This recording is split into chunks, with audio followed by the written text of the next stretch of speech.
Dan sesungguhnya apa yang lakukan jahiliyah terbatal hari ini. Tuan-tuan, riba amalan jahiliyah. Mereka yang melakukan riba kumpulan jahiliyah. Negara yang masih ada riba, negara jahiliyah, antaranya negara kita. Negara kita diisytiharkan oleh Rasulullah, negara jahiliyah, maafkan saya. Bukan saya kata, Rasulullah mengatakan siapa yang makan riba jahiliyah, dan kitalah negara jahiliyah. Sama kita suka dengar atau tidak. Sebab dasar kapitalisme, liberalisme, pragmatisme kita ialah interest. Bank Islam ada, tetapi bank Islam ditubuhkan di bawah akta bank negara. Bank negara masih menggunakan riba. Negara yang mengamalkan riba jahiliyah, maafkan saya. Kadang-kadang kita tak gemar mendengar keburukan kita, tetapi kita akui. A'udzu billahi minasy syaithanir rajim. Alhamdulillahirabbil alamin wa bihi nasta'in. Wassalatu wassalamu ala asyrafil anbiya'i wal mursalin wa alihi washabihi ajma'in amma ba'du. Yang saya muliakan Tuan Imam, seluruh jawatan kuasa muslimin yang dirahmati Allah sekalian. Alhamdulillah sempena dengan bulan Zulhijjah yang bakal kita hadapi, dan juga sempena jemaah haji kita yang akan bertolak insya-Allah pada minggu depan 25, 23, 25 rombongan pertama akan bertolak. Mudah-mudahan mereka selamat dan kembali dengan haji mabrur. Sempena dengan peristiwa tersebut, marilah hari ini kita kenang peristiwa Haji Al-Wada, peristiwa haji Rasulullah yang terakhir dalam konteks pengesaran hak asasi manusia sejagat. Kita kenang kembali dan kita mulakan dengan ayat surah Al-Hajj. A'udzu billahi minasyaitonir rajim. Wa'dzim fil nas bil hajji ya'tu karijalan wa ala kulli dhamrin wa ala kulli dhamrin ya'tina min kulli fajjin yaqwa liyashhadu manafi'a lahum wa yashkuru ismallahi fi ayyamin ma'lumatin 'ala ma razaqahum min bahthil anam wa kulu minha wa tal ba'isal faqir. Surah Al-Azim Al-Hajj 28. Dan serulah kepada manusia untuk menunaikan haji, nescaya mereka datang pada engkau dengan jalan kaki dan di atas kenderaan unta yang kurus. Mereka datang daripada seluruh penjuru yang jauh supaya mereka menyaksikan manfaat yang mereka perolehi dalam peristiwa tersebut dan mengerti nama Allah pada hari-hari yang telah ditentukan. Di atas apa yang Allah berikan rezeki pada mereka daripada binatang ternakan, dan makalah korban. Makalah daripada binatang ternakan tersebut dan berilah makanan orang yang fakir, orang yang memerlukan. Al-Hajj. Dan setiap tahun seruan yang sama dialurkan. Dan mari kita kenang pada malam ini dalam masa terakhir ini haji Rasulullah yang terakhir.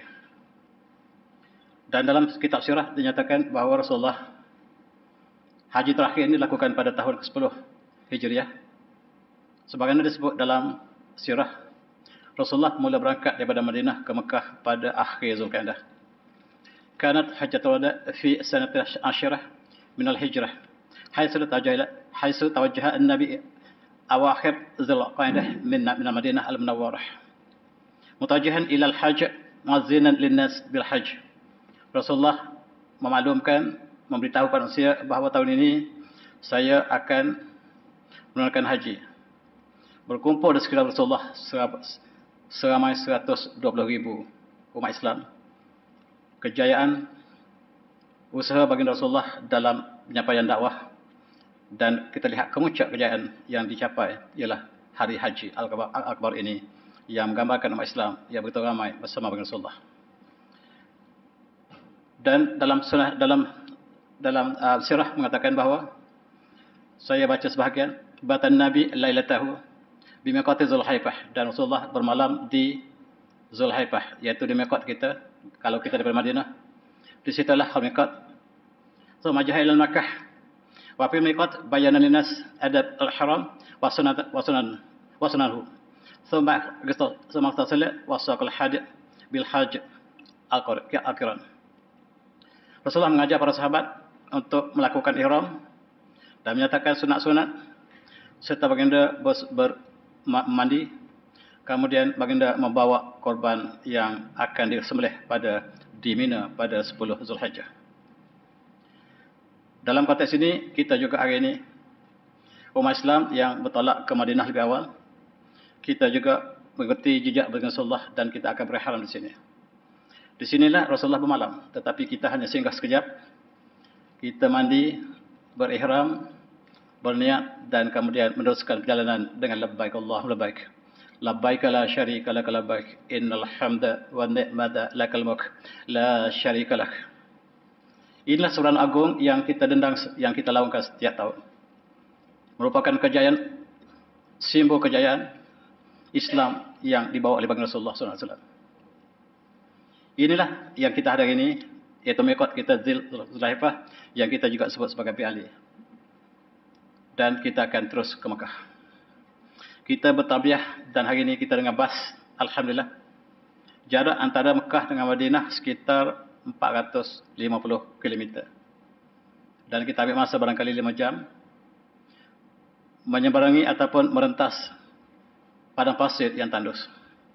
Tetapi tahun ini barangkali tuan-tuan bertuah akan saksikan bahawa di kiri kanan jalan ke Mekah penuh dengan kejauhan. Barangkali kejauhan ini masih kekal, barangkali masih sudah semakin padat. Dan pada bulan Januari lepas, hujan turun dengan lebat. Dan salji juga turun dengan lebat, menyebabkan kehijauan telah berlaku di sepanjang perjalanan daripada Mekah ke Madinah.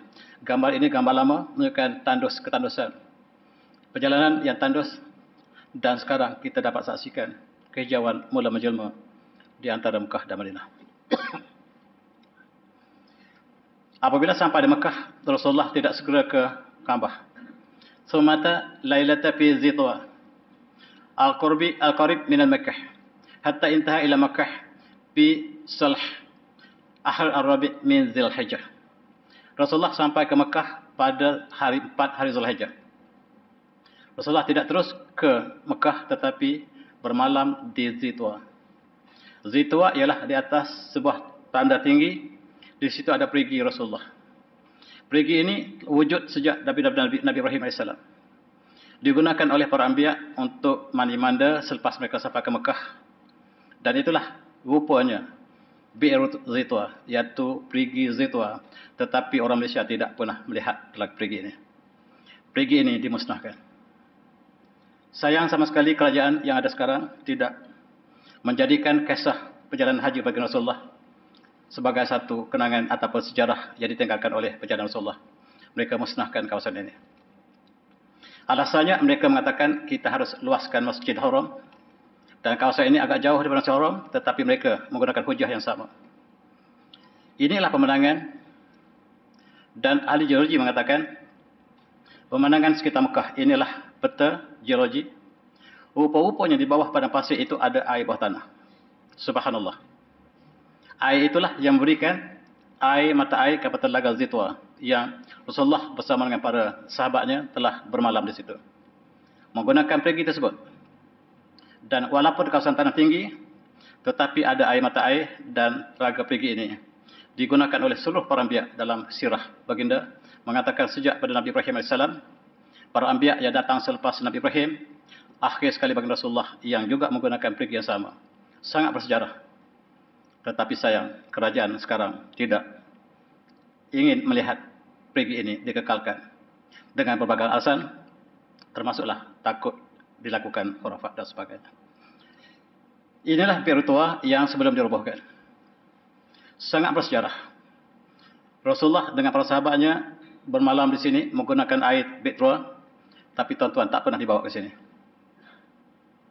Hatta Mutawif tidak dibenarkan ke sini.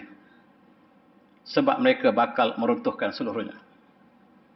Gambar dalam 5-6 tahun lepas, kawasan ini telah dirantakan. Tuan lihat ke puncak jam. Maksudnya dia belakang Masjid Haram. Kawasan ini agak jauh dari Masjid Haram, tetapi mereka runtuhkan. Termasuk periginya.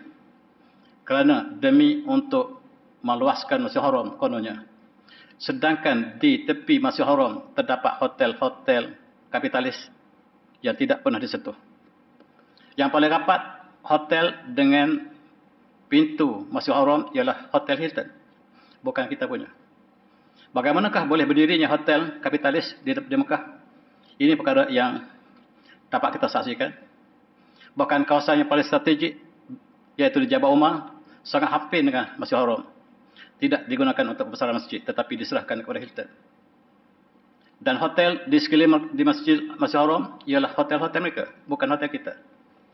Dan hotel yang ada semakin mahal, kita jangkakan urusan haji, kos untuk menunaikan haji akan bertambah mahal. Sebab hotel yang dibina oleh orang Melayu, orang petani. Sebab kita banyak hotel di sekitar Mekah satu masa dulu dibina di atas tanah wakaf, tetapi sekarang telah diubuhkan. Yang dibenarkan hanyalah hotel-hotel 5 bintang yang tentulah membentuk 2 darjat. Mekah sekarang kota 2 darjat, yang kaya raya berada di masjid, yang tidak ada wang mereka berada 1 kilometer, 2 kilometer daripada Masjidil Haram. Dan persamaan manusia yang hakiki tidak berlaku di Mekah. Cukup malang kita lihat ini ialah gambar 5-6 tahun lepas. Walaupun ada bantahan daripada berbagai-bagai NGO, Persatuan Islam, yang disampaikan kepada kerajaan mereka supaya dikekalkan tempat bersejarah ini. Sebab ini tempat yang sangat bersejarah. Umat Islam, mereka tidak terus ke Mekah, tapi mereka bermalam di sini. Menggunakan perigi Zaitua. Namanya hampir dengan Zaitua dalam kisah Nabi Musa AS. Dan Zaitua ini jugalah ada hubungan dengan Rasulullah yang telah dimusnahkan, semakin dihapuskan. Tuan-tuan, mari kita lihat daripada atas. Ini Masjidil Haram yang ada sekarang. Dan mereka ingin perluaskan kawasan yang berdekatan. Mereka merosakkan gunung-gunung yang ada di sebelah Masjidil Haram dengan alasan bahawa Masjidil Haram akan dibesarkan lagi. Benar? Tetapi kenapakah mereka kawasan yang paling dekat dengan Masjidil Haram diberikan kepada kapitalis untuk membina hotel? Hotel yang tidak kena mengenai kita. Hotel yang dipunyai oleh kapitalis Yahudi, Hilton dan sebagainya di sekeliling Mekah. Dan Mekah seolah bukan bumi kita. Inilah pembangunan yang mereka sebut. Dan mereka korbankan banyak peristiwa yang dikaitkan dengan sirah baginda Rasulullah SAW. Termasuklah gunung Jabal Abi Qubais. Jabal Abu Qubais. Yang terletak di sebelah Masjidil Haram. Dalam hadis mengatakan bahawa gunung yang pertama Allah ciptakan ialah gunung Jabal Abi Qubais. Telah diratakan, dibina dengan bangunan-bangunan yang mereka maksudkan. Bukan masjid, dengan bangunan-bangunan yang mereka bina. Begitu juga dengan gunung Kuaikan yang sudah dimusnahkan. Kalau kita lihat di sini, tuan-tuan, beberapa gunung telah terlibat dalam pembangunan ini. Dan gunung-gunung ini ada hubungan dengan sirah Rasulullah SAW. Antaranya gunung Kuaikan. Dan tuan-tuan, kita lihat inilah bentuk Mekah di sekeliling Mekah yang ada sekarang. Sebahagian daripada tanda-tanda yang ada hubungan dengan sirah baginda Rasulullah telah dimusnahkan. Seterusnya, Wasar Rasulullah SAW ila an-nazala biwadi al-Batah biqarbi min Makkah. Dan Rasulullah kemudiannya bergerak ke Wadi al-Batah, tempat yang lebih rendah. Dan fabata bihi laita al-had ar-rabi' min Zulhijjah, pada 4 malam pada hari Ahad 4 Zulhijjah Rasulullah berada di situ. Wa salat subh, dan Rasulullah solat subuh di situ. Summa salat wa nahada ila Makkah min alaha min sanil ulia. Rasulullah turun ke Mekah selepas 1 malam bermalam di pinggirnya. Rasulullah turun selepas solat subuh pada pagi itu. Rasulullah mandi, kemudian turun ke Mekah daripada jalan yang disebut sebagai Sanatul Ulia. Sekarang jalan ini telah hilang. Sebelum ini, ketika zaman Osmaniyah, jalan-jalan ini di-preserve supaya kita dapat kenang kembali jalan yang dilalui oleh baginda Rasulullah dalam jalan haji terakhirnya. Dan wa kana sallallahu alaihi wasallam fi al-umrah yadkhulu fi asfaliha. Ketika Rasulullah sebelum ini untuk menunaikan umrah, Rasulullah lalui jalan yang rendah. Tetapi untuk haji yang terakhir ini, Rasulullah melalui jalan yang tinggi. Dan inilah peta Masjidil Haram. Dan kita lihat, thumma dakhala al-masjid ad-duha. Rasulullah masuk ke Masjidil Haram waktu duha. Wattaja al-bait. Walam yarqa' tahiyyata al-masjid. Fa inna tahiyyatul masjid haram at-tawaf. Rasulullah masuk Masjidil Haram dan tidak bersolat tahiyatul masjid. Rasulullah terus bertawaf. Kita juga bila masuk Masjidil Haram, jangan kita solat tahiyat masjid. Kita terus tawaf. Tawaf menggantikan tahiyat masjid. Inilah contoh yang diberikan oleh baginda Rasulullah dan kita ikuti haji hari ini. Apa yang dilakukan oleh baginda Rasulullah. Dan inilah bentuk Mekah ketika baginda Rasulullah. Sangat sederhana. Yang kita lihat bukit yang ada sebelah kiri, inilah bukit Kuaikan. Sekarang bukit Kuaikan telah diruntuhkan. sayang sama sekali. Bukit Jabal Abu Qubais yang saya sebutkan tadi, gunung yang Allah ciptakan pertama di atas muka bumi, telah diruntuhkan. Dan gunung-gunung yang ada sekitarnya, termasuklah Jabal Khulaifah, Jabal Umar. Jabal Umar diserah kepada Yahudi sepenuhnya untuk dibina kompleks Hotel Hilton yang berjiran dengan Masjidil Haram. Dan mereka runtuhkan bangunan-bangunan yang lain, kononnya untuk meluaskan Masjidil Haram, tetapi tempat yang paling strategik diserahkan pada Hotel Kompleks Hilton. Makkah Convention dia sebut. Hilton, Makkah Convention. Ini ialah di antara kawasan-kawasan yang sangat bersejarah. Dan tempat berlakunya bulan terbelah berlaku di sini. Tetapi sekarang kita tidak boleh padan lagi sebab sejarah yang kita baca dalam surah Sirah Baginda telah hilang kesan sejarah sebab kerajaan sekarang tidak gemarkan pada sejarah yang ada sini. Mari kita lihat satu persatu. Inilah pemandangan ketika zaman Rasulullah. Masjidil Haram hanyalah sebuah kawasan yang ada Kaabah dan dikelilingi oleh pagar yang kecil. Dan pagar ini pun kata dibuat pada ketika zaman Sayyidina Osman Ibn Affan. Jabal Kuangkaan telah diperbesarkan sekarang. Dan kononnya untuk dijadikan Masjidil Haram, tetapi terlalu jauh dengan masjid. Jabal Abu Qubais telah hancur. Dan mula-mula sekali mereka bina istana Raja Fahad.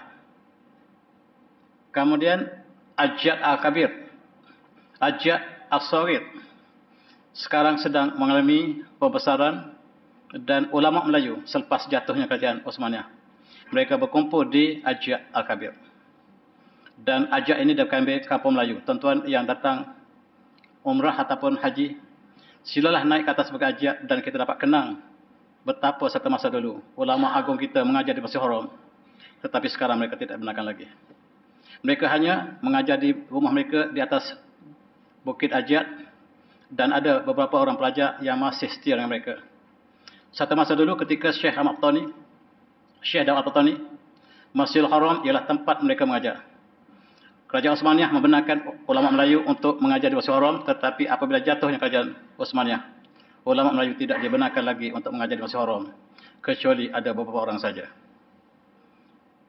Kita lihat tuan-tuan, ketika Rasulullah ditolak di Taif, dalam peristiwa Rasulullah telah pergi ke Taif untuk sampaikan mesej Isa. Baginda dizalimi dan dilempar dengan batu sehingga kaki baginda berdarah.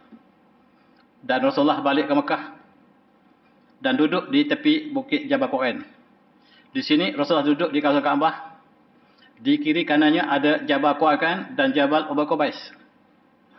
Kemudian mereka datang kepada Rasulullah dan mereka itu bertanya, "Ya Muhammad, isyata an adwaqa alihim akhshabainin lapang itu."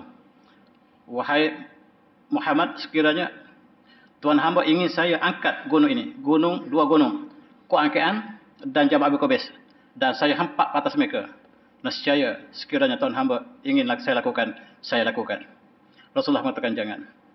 Mudah-mudahan zuriat mereka yang akan beriman. Dan gunung yang ada hubungan dengan perjalanan Rasulullah ini telah hilang sama sekali. Lebih menyayat hati, saintis mengatakan bahawa kalau kita lihat dalam peta tadi, satu daripada aliran air Zam-Zam datang daripada gunung Kuangkaan. Dia banyak sumber untuk mengalir ke telaga Zam-Zam, ada banyak sumber. Tetapi satu sumbernya datang daripada gunung Kuangkaan. Dan apabila gunung Kuangkaan diratakan, air aliran ke telaga Zam-Zam telah tersekat. Satu daripada sumber telah tersekat. Dan mendapat bantahan yang banyak daripada ahli geologi, pencinta alam semesta di Mekah, tetapi nasib mereka tidak ketahui. Apabila mereka melakukan bantahan pada kajian, nasib mereka tidak dapat kita jangkakan. Itulah suasana tuan-tuan yang bakal menjadi Doyuf Ar-Rahman. Sejarah ini untuk kita kenang. Ketika kita menunjukkan haji, mudah-mudahan kita dapat haji yang mabrur, tetapi sejarah Mekah harus kita kenang kembali. Dan lebih lagi, haji terakhir bagi Rasulullah. Dan tajuk kita hari ini adalah untuk kita lihat pengisihan khutbah bagi Rasulullah di pada Arafah. Inilah tengok sekali lagi, suasana di Zitwa telah musnah. Perigi Rasulullah telah hilang sama sekali. Dan bersabit itu dengan juga, sebagaimana kita sebutkan tadi, ahli geologi mengatakan, aliran ke Telaga Zamzam tersekat satu sumbernya. Demi untuk membesarkan Masjidil Haram dan Mekah harus dikorbankan. Mula-mula sekali mereka korbankan Jabal Abi Qubais. Sebab di sini ulama Melayu berkumpul. Di sini namanya Masjid Bilal. Di atas Jabal Abi Qubais, tuan-tuan yang pergi tahun 30-an ataupun tahun 20-an dapat saksikan Masjid Bilal yang diimamnya orang Melayu. Di sinilah tempat perkembangan Tarikat Qadiriyah, Naqsyabandiyah dan lain-lain. Mereka menjadikan di sini tempat untuk ijazahkan kepada seluruh ulama sedunia ke Afrika, sama ada ke Yaman ataupun ke Alam Melayu, bersumber di sini. Dan kerajaan baru ini sangat benci kepada tarikat. Mula-mula sekali mereka runtuhkan masjid ini. Masjid Bilal. Masjid Bilal sahabat Rasulullah dia hancurkan. Dan tempat ini terbiar untuk sementara. Pada tahun 91 saya ke Mekah, alhamdulillah. Dan ketika itu istana Raja Pahat telah didirikan di atas masjid yang telah diruntuhkan. Dan inilah istana Raja Pahat yang dibina di atas Jabal Abi Qubais. Dalam konteks ini kita lihat Rasulullah masuk ke Mekah pada bil hajar pastal istilam. Rasulullah istilam hajar aswad wa fadal ainahu bil buka, dan Rasulullah menangis. Air mata Rasulullah keluar. Summa ramal thalathan wa masya arba'an. Rasulullah berjalan dengan cepat. Rasulullah tawaf dengan cepat 3 pusingan dan 4 pusingan dengan perjalanan biasa. Itu sebab bila kita tawaf kita cepat jalan 3 pusingan yang pertama. Selepas 3 pusingan pertama 4 kita jalan biasa. Dan sekarang hampir tidak sukar untuk kita lakukan sebab terlalu padat di situ. Falamma qabala hajar wa dayadahu alaihi wa sama bihima wajhahu. Dan Rasulullah sampai ke Hajar Aswad, Rasulullah takbir, Rasulullah cium kucuk Hajar Aswad. Selepas kucuk, Rasulullah wada'a yadahi alaihi, dan Rasulullah letakkan tangan baginda ke dalam Hajar Aswad. Dan kemudian Rasulullah menyapu mukanya dengan tangan yang diletakkan di atas Hajar Aswad. Dan kita dapat lakukan. Ini sunnah Rasulullah. Tetapi hari ini hampir sukar untuk kita mendekati Hajar Aswad sebab manusia terlalu ramai. Dan apa yang berlaku seterusnya? Waqat taba biridai ithna tawaf, dan Rasulullah ketika tawaf dia membuka sebahagian bahunya dipanggil tibak. Ini dengan ridaknya, dengan kain ihram kita. Dan itibak ini hanya untuk wakaf, untuk tawaf. Bukan daripada kail air lagi. Saya tengok ada orang daripada kail air dah buka dah ketiak dah. Jangan. Hanya ketika kita tawaf. Kita perlu belajar. Untuk ke Mekah kena belajar dengan sempurna. Supaya kita tidak ikut-ikut. Waqad taba biridai asla tawafihi ayat ja'ala ridau ala ahadi katafai. Wa abda katafai akhar, dan dibukakan satu lagi bahunya. Karena yasaslimu al-hajar kullama marra bi janbihi, dan setiap Rasulullah sampai ke Hajar Aswad Rasulullah istilam. Kemudian palma para min tawafihi sallat khalfa maqam Ibrahim. Kemudian selepas 7 keliling Rasulullah solat di belakang makam Ibrahim. Rakaat ini 2 rakaat.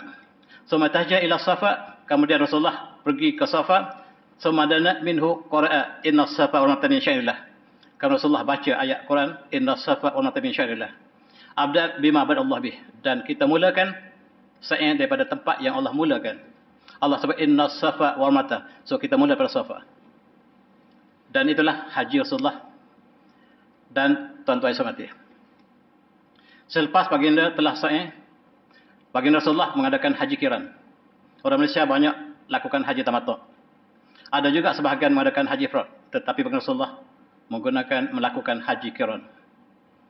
Dan selepas selesai umrah, syarat sallallahu alaihi wasallam wan nas ma'hu wa naras syarqi Makkah fi qabah khamra min Adam. Dan selepas Rasulullah selesai umrah, Rasulullah berangkat ke sebelah timur Mekah, di tempat sekitar masjid ataupun tempat Hotel Hilton sekarang. Di situ tempat dibina sebuah kemah oleh para sahabat, dan di situ Rasulullah menunggu Sayyidina Ali yang datang daripada Yaman ditugaskan untuk membeli unta yang banyak. Dan supaya dicantumkan dengan unta yang dibawa di Madinah, dan dalam sirah ini mengatakan sebanyak 100 ekor unta telah terkumpul. Sayyidina Ali membawa daripada Yaman dan Rasulullah membawa sebahagian daripada Madinah, berkumpul di sini dan dibawa pada Arafah. Tuan-tuan yang hormati, di sini membezakan antara kita haji dengan haji Rasulullah. Di sini dikatakan bahawa baqiya fi maqamihi alladhi nazala bihi bi zahir Makkah ila yaumil tarwih.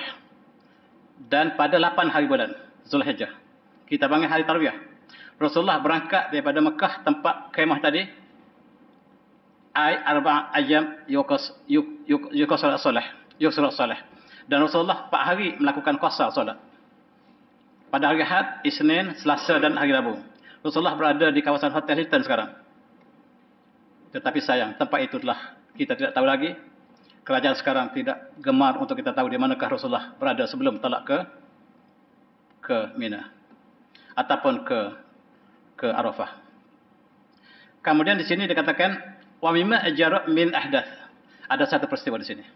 An-Nabi radhiyallahu anhu kharaja min qubatan Nabi sallallahu alaihi wasallam bi fadhi wudu'ihi sallallahu alaihi wasallam fa asara an-nas li akhadhi minhu tabarakan bih. Di dalam kemah tersebut Rasulullah mengambil wuduk. Air wuduk Rasulullah ditadah oleh Bilal. Dan Rasulullah Bilal keluar daripada khemah membawa air bekas wuduk Rasulullah dan dibahagi kepada seluruh para sahabat. Ini tabaruk, tuan-tuan. Yang sebahagian daripada manusia sekarang mereka nafikan tabaruk. Sahabat besar Rasulullah mengambil air wuduk Rasulullah dan dibahagi kepada para sahabat, air sedikit demi sedikit diambil untuk diletakkan pada wajah masing-masing. Ini tabaruk. Sebahagian daripada umat kita hari ini menafikan tabaruk. Sedangkan tabaruk dilakukan depan Rasulullah. Dan kemudian wasila bin nas. Kemudian Rasulullah wa kharaja Rasulullah sallallahu alaihi wasallam wa alaihi hillatu humra. Wasila bin nas samajanan nas ya'khudhu bi yadihi asyarifah fa yamsahu biha bi wujuhihim. Kemudian selepas itu Rasulullah keluar untuk solat bersama mereka dan mereka bersalam dengan Rasulullah. Dan bekas salam itu diletakkan pada muka mereka untuk ambil tabaruk. Yaqul Abu Juhaifah radhiyallahu anhu, dan seorang sahabat bernama Abu Juhaifah mengatakan, "Fastu ya Rasulullah. Fawadahu fi wajhi." Dan saya bersalam dengan Rasulullah. Dan saya letakkan pada wajah saya, fa iza abrada min talji, dan saya rasakan tangan Rasulullah lebih sejuk daripada salji. Wa atyabu rihan minal misk, dan bau keluar daripada tangan Rasulullah lebih harum daripada kasturi. Lebih indah, lebih harum daripada kasturi. Dan ini maksudnya tabarruk dilakukan oleh umat Islam di depan Rasulullah. Sebahagian besar umat kita hari ini menafikan tabarruk. Dan dalam kisah Hajjal Wada ini, para sahabat menggunakan tabarruk daripada air solat Rasulullah. Tuan-tuan. Kemudian pada hari Khamis, 4 hari Rasulullah di Mekah, kita lihat bagaimana perjalanannya. Walamma kana yaumul Khamis, ad-duha, tawajjah sallallahu alaihi wasallam ila Mina.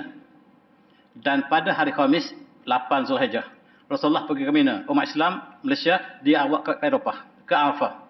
Tabah haji tak bawa kita ke Mina, tetapi dia bawa ke Arafah terus. Sedangkan sunat kita ke Mina dulu.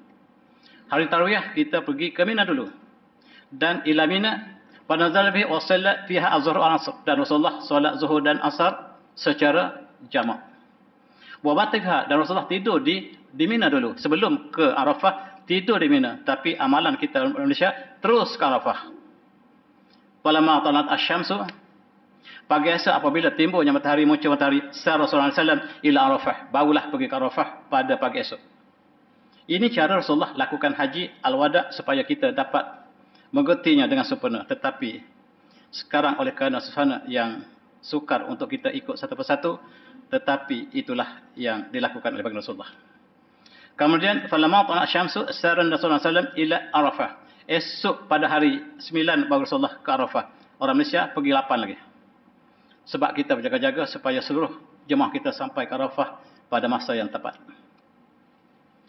Kemudian di sini Rasulullah berdiri. Gambar ini gambar lama.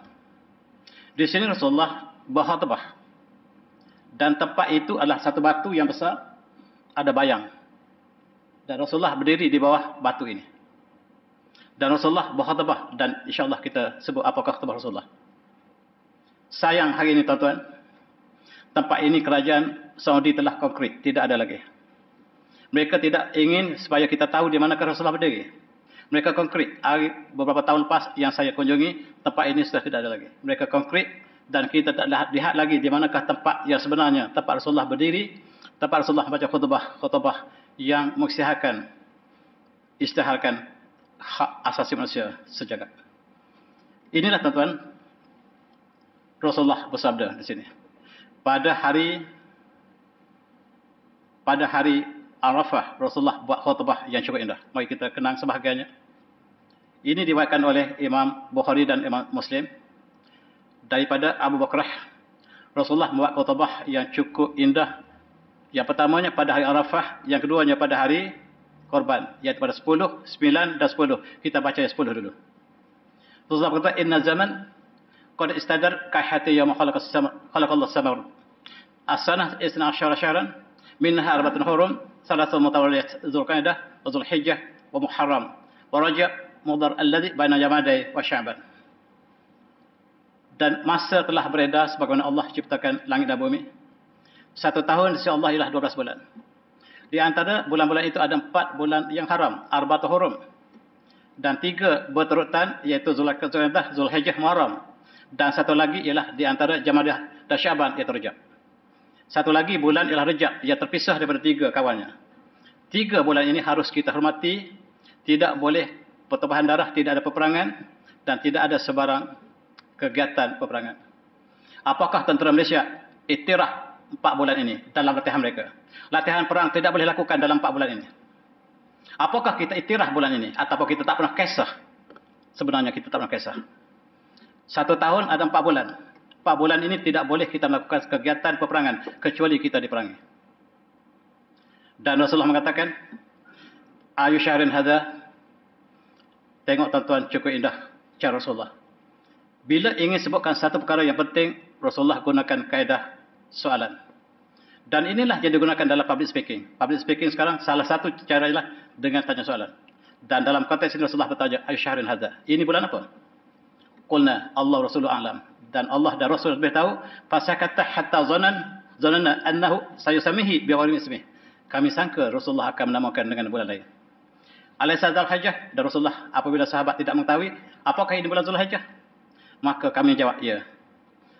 Ayu baladin hadza, ini bumi mana? Demikian juga para sahabat menjawab bahawa Rasul dan Allah lebih mengetahui. Dan Rasulullah pun menyebutkan, Alaysa baldah, apakah ini bukan bumi haram? Ya, kami jawab. Fayuhamin hadza, ini hari apa? Qulna Allah Rasulullah alam, fasakata hatta zana annahu sayusami bighayri ismih. Dan kita sangka Rasulullah akan menamakan hari lain. Dan Rasulullah mengatakan, Alaysa yaumul had. Apakah hari ini tuan-tuan tak tahu bahawa hari ini adalah hari korban? Dan Rasulullah sebut apa yang dia sebut ini. Ini persaharan antarabangsa. Hak asasi manusia yang diceroboh oleh semua bangsa sekarang. Fa inna dimakum wa amalakum wa aradakum alaikum haram karmatimukum hadza. Karmati haikum hadza fi baladikum hadza fi syarikum hadza. Saya istiharkan sesungguhnya darah kamu, harta kamu, maruah kamu tidak boleh diceroboh sebagaimana haramnya hari ini. Sebagai haramnya hari ini, sebagai haramnya bumi ini, sebagai haramnya bulan ini. Rasulullah istiharkan 3 perkara yang diceroboh setiap masa ketika, iaitu dima, iaitu darah, wa amlakum, harta, dan aradakum, iaitu maruah kita. Dan Rasulullah juga hari ini kita lihat, inilah yang dicabar oleh manusia saja. Rasulullah mengatakan, darah kamu terpelihara, tidak boleh diceroboh. Dan kita lihat pada zaman moden ini, darah Palestin ditumpahkan. Darah Palestin ditumpahkan apabila bangsa bersatu telah ditubuhkan. Bangsa bersatu, kita sangka dia menjaga maruah, darah. Tetapi merekalah yang melakukannya. Dan tuan-tuan, darah ditumpahkan. Peperangan dilakukan. Dan kita lihat bagaimanakah Gaza, Palestin dibom dan dilakukan seperti ini setiap masa dan ketika. Kali terakhir pada bulan puasa lepas. Ketika kita menyambut hari raya, mereka lakukan ini kepada Palestin. Dan semalam saya juga dipahamkan berita yang saya terima daripada berita Arab. Umat Islam dizolimi sekali lagi. Dan Rasulullah isytiharkan darah, harta dan kemuliaan kita tidak boleh diceroboh. Tetapi sayang, pengisytiharan ini hanyalah semata-mata menjadi umat Islam yang melakukannya, tuan-tuan. Ini pada tahun 1948. Umat Islam dibunuh bergelimpangan. Darah ditumpahkan. Kalau keluar nanti YouTube akan padam ni. Jadi tutup gambar ini. Saya bawa gambar ini semata-mata untuk tunjukkan betapa dahsyatnya mereka melakukan pada umat Islam. Mereka melakukan ini 750,000 umat Islam dibunuh seperti ini. Bangsa bersatu, mengambil masa berbulan-bulan, bertahun-tahun untuk bersidang. Dan akhirnya, selepas umat Islam telah mati kebanyakannya, mereka bersidang dan mereka kutuk Israel. Kononnya mereka kutuk Israel dan mereka Israel melakukan pembunuhan lain. Ini gambar yang sama. Tak sanggup kita lihat yang mereka bunuh ialah kanak-kanak. Mereka bunuh kanak-kanak sebab dalam kajian mereka, kanak-kanak yang membesar dalam peperangan, mereka akan menjadi pejuang yang tidak taranya. Rasulullah telah mengisytiharkan darah adalah terpelihara. Tetapi darah Islam lah jadi tumpahkan lagi ini.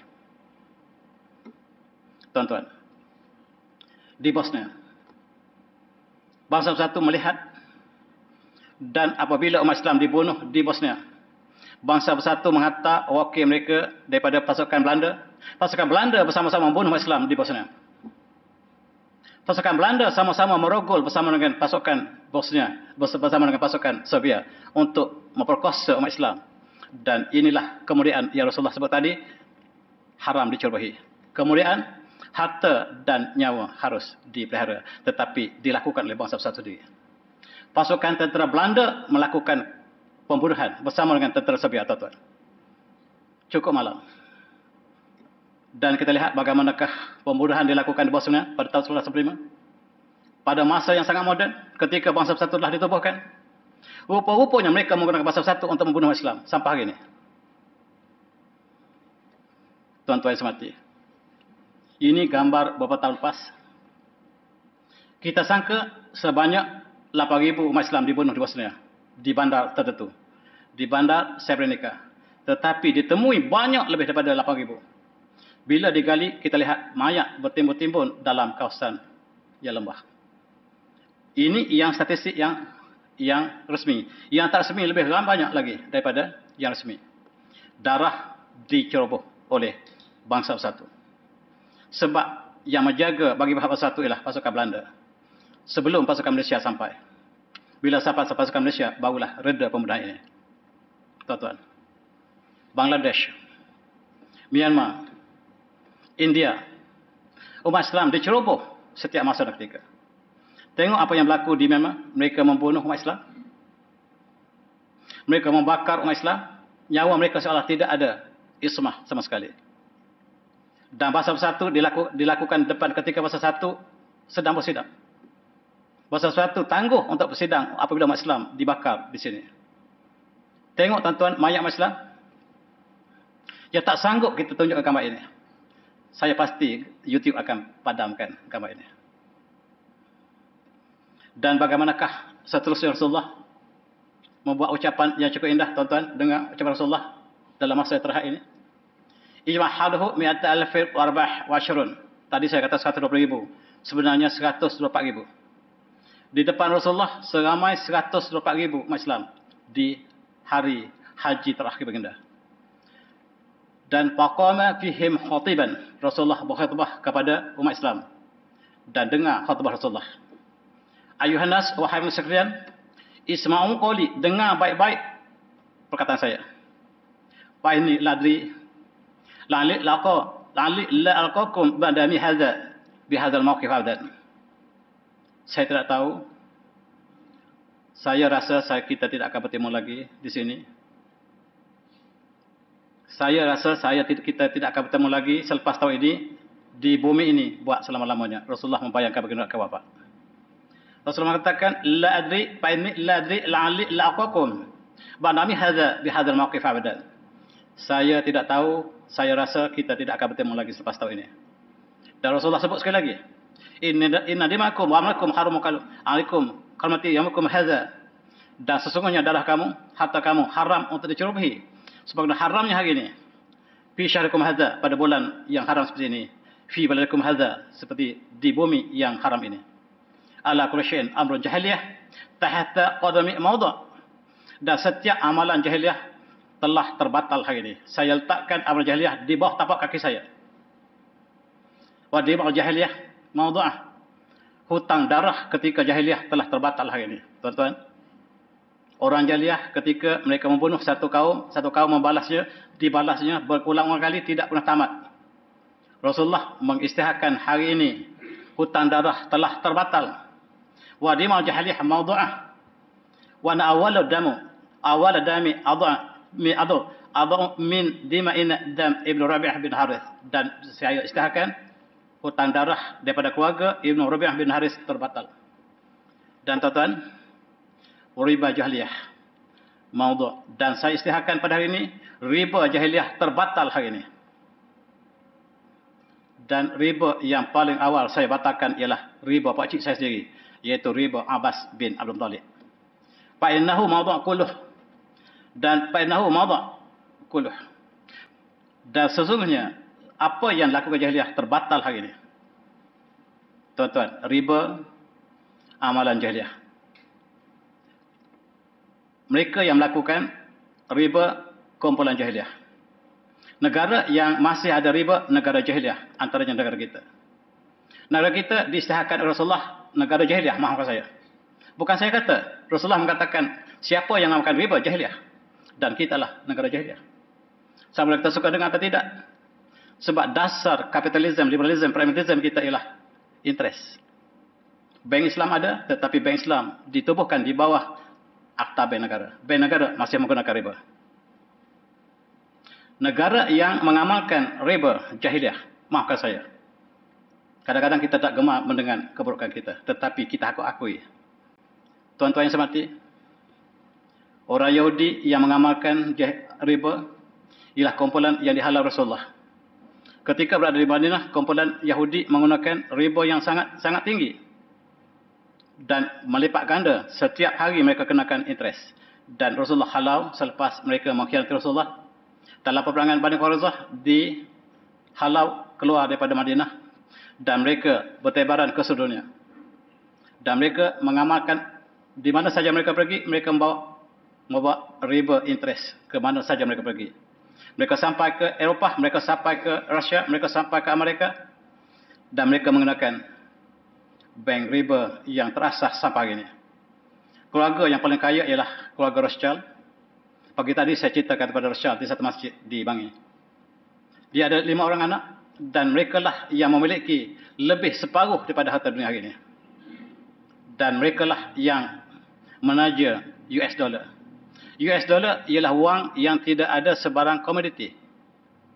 Berbeza dengan wang lain, semuanya ada cakaran komoditi di belakangnya. Tetapi wang US dollar ialah wang fiat, yang tidak ada sebarang nilainya.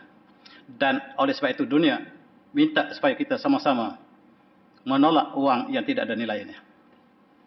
Inilah Rothschild yang menggunakan interest. Dan oleh kerana kekayaan yang melimpah, dia telah rasuah George Washington, Presiden Amerika pertama. Dan setiap presiden yang datang kemudian dirasuah oleh keluarga Rothschild, sehingga mereka membina Bank Dunia, IMF. Bukan Bank Dunia, Bank Keluarga Rothschild. Dan George Washington telah ditakluki oleh Yahudi. Setiap presiden Amerika mesti patuh kepada Yahudi. Dan kapitalis ialah keuntungan, survival of the fittest, konsortium, monopoli, colonialism, interest, cukai, capital, maximize the profit. Capital menghasilkan keuntungan, keuntungan capai capital menghasilkan keuntungan besar. Dan falsafahnya, if you can beat, join them.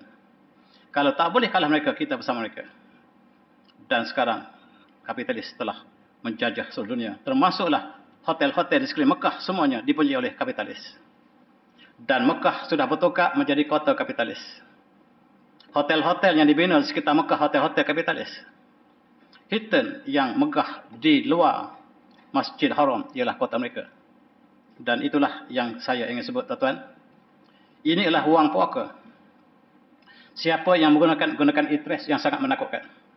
SN equals A 1 r to the power n minus 1 over r minus 1. Pelajar matematik sangat takut melihat rumus ini. Dan rumus inilah yang digunakan untuk kredit kad. Bagaimanakah mereka dapat memperkenalkan kredit kad yang asalnya daripada Rothschild? Rothschild lah yang menakluki dunia hari ini, dan setiap dari kita mesti ada kredit kad untuk tujuan transaction kita dalam online. Dan ini berasal daripada Rothschild. Dan begitulah mereka takluki dunia. Rumus-rumus ini menakutkan. Dan barangkali saya sebut dalam kuliah lepas, ini ditulis oleh sebahagian daripada mereka yang terlibat. Namanya John Perkins. Dia menulis Confession of an Economic Human. Bagaimanakah keluarga Rothschild menjajah dunia? Caranya ialah mereka menghantar wakil mereka untuk melalui UNESCO. Rupa-rupanya UNESCO ini bukan dunia yang punya, tetapi keluarga Rothschild punya. UNESCO akan datang ke sebuah negara membangun. Mereka mengatakan bahawa negara ini memerlukan bantuan air yang bersih. Negara tersebut tidak ada wang. Dan keluarga Rothschild melalui IMF akan memberikan bantuan, negara itu akan terjajah. Disebutkan oleh penulis ini, John Perkins. Tuan-tuan boleh baca satu persatu. Buku ini buku lama, ditulis pada tahun 2005 lepas, tetapi masih relevan sampai sekarang. Tuan-tuan, mereka hantar bantuan ke negara membangun. Dan uang, negara membangun tidak ada uang untuk melakukannya, dan uang diberikan, negara itu terjajah. Hampir seluruh dunia terjajah, kata John Perkins. Dia sebut negara kita juga terjajah. Dan sekarang bagaimanakah Rusia mengajak dunia supaya kita boikot apa yang sedang dilakukan oleh kapitalisme yang dilakukan oleh keluarga Bani Konokok yang di belakangnya lah Bani ataupun Rothschild. Bagaimanakah mereka membunuh Presiden Libya? Yang disampaikan Malaysia, dikatakan orang Libya membunuh presiden mereka, yang sebenarnya dibunuh oleh Bani Konokok. Dan sebab Presiden Libya ingin mengajak seluruh negara Islam boikot US dollar dan menggunakan dinar, itu sebab dibunuh. Dinar telah digunakan sebahagian negara Islam di atas daya usaha yang dilakukan oleh Libya, dan ini mencabar Amerika, dan mereka mengatakan NATO untuk membunuh Libya. Saya baca berita ini daripada Rusia. Berita Rusia mengatakan bahawa yang membunuh Presiden Libya ialah NATO. NATO ialah ejen Amerika. Tentera yang kita sangat puji itulah yang membunuh Presiden Libya, kata berita Rusia dalam bahasa Arab yang saya baca. Sebab masalah krisis dunia inilah sebab riba yang dilakukan oleh keluarga ini. Dan Rasulullah telah istilahkan riba ialah amalan jahiliah yang tidak mungkin umat Islam terlibat sama sekali. Tapi sayang, pemuda kita di Malaysia, seorang graduan yang baru saja keluar daripada universiti, dia membeli sebuah kereta, sebuah rumah, dan sepanjang hayat dia membayar interest untuk dua perkara tadi. Dia tidak ada masa lagi untuk berjuang. Sepanjang masanya dia membayar interest untuk banglonya. Kalau dia berbanglo, dia akan terikat dengan interest yang ditaja oleh keluarga yang besar tadi. Tuan-tuan, seterusnya, dalam masa yang singkat ini, Rasulullah membuat satu persyaratan tentang wanita. Dengar sekali lagi apa yang Rasulullah sebut dalam khutbah yang sangat indah. Fattaqullah bin nisa. Bertakwa kepada Allah tentang isteri kamu. Fa innakum akhastumuhun bi amatillah. Kamu ambil isteri kamu dengan amanah Allah. Wastahlatum furujahum bi kalamatillah. Mereka halal kepada kamu dengan kalimat Allah. Walakum alaihin alla yutanna prasyakum ahadan tukrihunhu. Dan isteri kamu tidak boleh membawa masuk sesiapa yang kamu tidak suka dalam rumah. Fa in falna zalika wadribuhun darban ghairu mubarrih. Dan sekiranya mereka melakukan juga, pukullah mereka dengan pukulan yang tidak bahaya. Wa qad taraktu fikum ma lan tadullu ba'dahu idza tazattum bih kitabullah. Dan saya telah tinggal kepada kamu satu perkara, sekiranya kamu pegang dengan teguh perkara ini, kamu tidak akan sesat selama-lamanya, yaitu kitab Allah, Al-Quran. Ayuhan nas, wahai manusia, innahu la nabiyya ba'di, tidak ada nabi lagi selepas saya. Wala ummata ba'dakum, tidak ada lagi ummah selepas kamu. Ala fa'budu rabbakum, hendaklah kamu sembah Tuhan kamu. Wa sallu khamsakum, hendaklah kamu solat 5 kali sehari. Wa sumu syahrakum, puasalah bulan Ramadan. Wadu zakat amurikum, dan tunaikanlah zakat harta kamu. Tayyibatun biha anfusakum, sebab mengeluarkan zakat akan mencucikan jiwa kamu. Wa tahajju baita rabbikum, dan naiklah haji ke rumah Tuhanmu. Wa ati'u ulati amrikum, dan kamu patut wajib taat pemimpin kamu. Tadkhulul jannata. Tadkhulul jannata rabbikum, saya jamin kamu masuk syurga Tuhan kamu. Rasulullah memberikan amanah pada kita bahawa lakukan apa yang disebut tadi, sembah Allah semata-mata, solat 5 waktu, puasa bulan Ramadan, lakukan zakat dan haji, dan taat pemimpin kamu, dan Rasulullah jamin syurga. Tuan-tuan, qalu, Rasulullah mengatakan, wa antum tus'alunani, wa antum tus'alunani, wa ma antum qailun. Kamu semua depan saya ini, kata Rasulullah, akan ditanya tentang diri saya. Apakah kamu nak jawab depan Allah? Maka mereka menjawab, nasyhadu annaka qad ballaghta wa daita wa nasahta. Kami menyaksikan bahawa baginda Rasulullah telah sampai pada kami risalahnya dan telah menyempurnakan nasihatnya dan menasihati kami. Dan Rasulullah lakukan seperti itu. Rasulullah meletakkan jarinya ke atas dan Rasulullah mengatakan 3 kali, Allah masyhada, Allah masyhada, Allah masyhada. Ya Allah, saksikanlah bahawa aku telah sampaikan seluruh amanah yang perlu sampaikan kepada umatku. Dan itulah yang disebut dalam Haji Al-Bara. Wanita ialah tanggungjawab yang besar. Dalam Al-Quran Allah mengatakan ar-rijalu qawwamuna 'alan nisa' bima fadallahu ba'dahum 'ala ba'dhin wa bima anfaqu min amwalihim. Dan lelaki itu pemimpin wanita. Sebab Allah berikan kelebihan kepada wanita, kepada lelaki. Dan disebabkan lelaki itulah memberi nafkah kepada isteri mereka. Dan hari ini tuan-tuan, kita lihat persoalan wanita adalah persoalan yang besar. Rasulullah menyebut dalam hadis yang mulia ini, ad-dunya mata, dunia adalah kesenangan, wa hurmata ad-dunya al-matu salihah. Dunia ialah perhiasan, dan sebaik-baik perhiasan dunia ialah isteri yang solehah. Tuan-tuan, yang mendapat isteri yang solehah itu syurga dunia. Dan sekiranya mendapat sebaliknya, maka itulah neraka dunia. Dan saya ingin berkongsi tuan-tuan dalam masa yang sangat singkat ini. Bangsa bersatu tidak puas hati dengan layanan Islam terhadap wanita. Mereka mengadakan Convention on the Elimination of Discrimination Against Women. Sikapnya sidau. Dalam sidau ini mereka ingin lelaki sama dengan wanita. Sedangkan Allah mengatakan walaisa dzakar kalunsa, lelaki tak sama wanita. Allah kata lelaki ada tugas, wanita ada tugas. Seperti 2 kaki tak sama, tapi harus langkah bersama untuk satu perjalanan. Itu Islam. Tetapi bangsa bersatu ingin samakan laki dan wanita. Dan mereka mengatakan a woman is like a man. Al-Quran mengatakan walaisa dzakar kalunsa. Dia bercanggah head on collision dengan Islam. Yang kedua, sidau bangsa bersatu mengatakan a man is not allowed to have polygamy. Tidak dibenarkan untuk seorang lelaki kahwin dengan lebih pada seorang isteri. Ini telah dibaca di bangsa bersatu. Malaysia ada wakil. Tetapi Islam memberikan kelonggaran. Bukan untuk semua, tetapi mereka yang layak. Berbanding dengan orang barat yang mengadakan mistres yang ramai, tetapi tidak tanggungjawab ke atas mereka. Islam memberikan jalan keluar. Yang ketiga, sidau gives women the right to have an abortion. Untuk menggugurkan bayi ialah satu kebebasan. Sedangkan Al-Quran mengatakan wala taqulu adakum khasatin imlaq nahnu narzuqukum wa iyyakum inna qatakum kana hata'an kabira. Jangan kamu bunuh anak kamu karena kamu takut kemiskinan, sedangkan kamilah yang memberikan rezeki pada mereka, pada kamu. Dan sesungguhnya pembunuhan itulah satu dosa yang besar. Islam tidak membenarkan pengguguran kecuali dalam bentuk syariah yang dibenarkan. Tetapi persidangan sidau minta bahawa pengguguran ialah hak asasi manusia. Dan ini ialah peta dunia. Negara yang membenarkan pengguguran ialah hijau. Yang tidak membenarkan yang merah. Di antara merah dan hijau ada putih. Putih benar tidak, haram tidak. Malaysia termasuk dalam kategori putih. Muzabzabi nabaida dzalik la ilaha ula wa la ilaha ula. Bukan saya kata, Allah yang sebut demikian.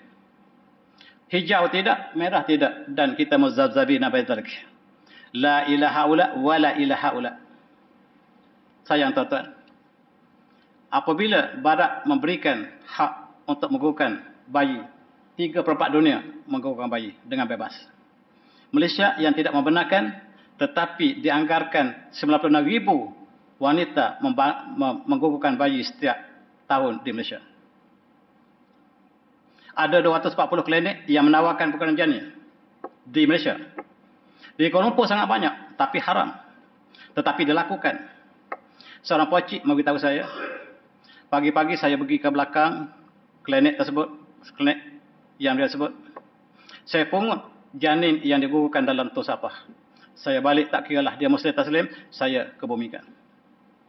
Ini ialah bagaimanakah perjuangan bangsa bersatu untuk membenarkan perguruan tanpa syarat. Dan tuan-tuan, yang sangat menakutkan, bahkan saya tutupkan di sini. Siddau says a man can marry a man like him. A woman can marry a woman like her. Wanita dibenarkan kahwin wanita, lelaki boleh kahwin lelaki. Dan dia adalah perbuatan kaum Nabi Lut. Allah mengatakan dalam Al-Quran, atatuna dzurriyatan minal alamin wa tadruna ma khalaqakum rabbukum min azwajikum balatum qaumun adun. Dan apakah kamu mendatang laki dengan laki? Dan kamu meninggalkan istri kamu yang Allah ciptakan untuk kamu. Bal antum qaumun adun, kamu adalah kaum yang melampau. Kaum Nabi Lut ialah kaum melampau, tetapi bangsa bersatu ingin menjadikan hak LGBT hak asasi manusia. Cukup malang tuan-tuan. Sekarang gay, homoseksual telah dibenarkan oleh bangsa bersatu, dan bangsa bersatu minta seluruh dunia yang bergabung bangsa bersatu membenarkan gay, membenarkan LGBT. Setiap negara yang belum benarkan ialah Indonesia dengan Malaysia, Brunei. 3 buah negara di Asia Tenggara. Yang lain sudah benar semuanya. Dia mendesak, secara agama bangsa bersatu mendesak Malaysia segera membenarkan jantan kahwin jantan. Dia mengajak kita menjadi haiwan seperti kaum Nabi Lut. Kita baru saja lepas COVID-19. Solat pun kita kena jarak. Tiba-tiba kita sedang berjuang untuk perkara ini. Cukup malam.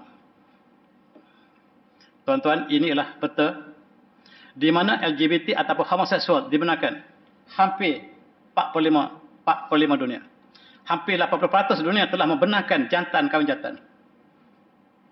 Yang belum benarkan ialah negara yang masih warna merah. Malaysia masih belum benar, tuan-tuan. Alhamdulillah. Singapura telah benarkan. Thailand telah benar lama. Dan yang masih pertahankan tidak membenarkan homoseksual ialah Brunei.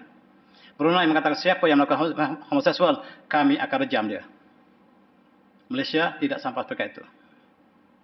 Cukup malang tuan-tuan, kita lihat gempa bumi berlaku di Turki. Allah berikan kita ujian. Dan kita lihat bagaimanakah kita kemarau datang begitu panas. Tiba-tiba kita menjemput gold play ke Malaysia. Welcome to Malaysia. Cukup malang. Kita semua bertanggungjawab depan Allah nanti, tuan-tuan. Dan mereka akan datang, gold play inilah pejuang LGBT yang akan melakukan persembahan di Bukit Jalil. Alangkah malang selepas kita baru saja selesai, baru saja Allah angkatkan COVID-19. Dan dijangka mereka akan, sejak subuh lagi tiket dijual. Mereka akan beratur. Dan waktu malam baru habis sembahan.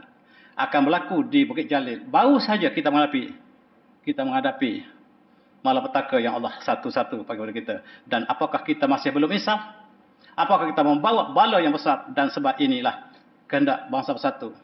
Dan dia mendesak Malaysia harus segera menandatangani Convention Siddau yang diadakan. Kita dah sign 8 perkara. Saya tak pasti apakah yang 8 perkara yang kita sign. Sangat bergantung pada wakil kita bangsa bersatu. Cukup malam tuan-tuan. Di Amerika 20 juta terkena penyakit STD. Sexual Transmitted Disease. Disebabkan amalan sonsang ini. Dan Rasulullah akhir sekali. Selepas selesai haji, Rasulullah kembali ke Madinah.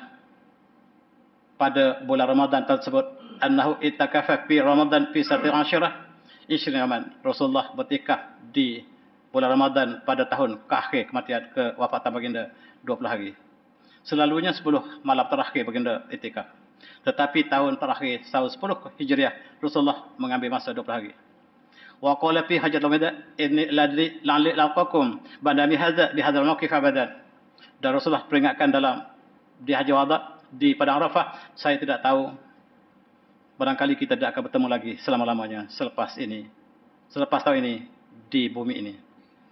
Dan Rasulullah menyampaikan ketika melontar Jamrah Aqabah, Rasulullah pesan lagi, khuzu ini masa nikakum, dan ambillah betul-betul ibadah haji ini pada diriku. Ambillah cara ibadah ini padaku.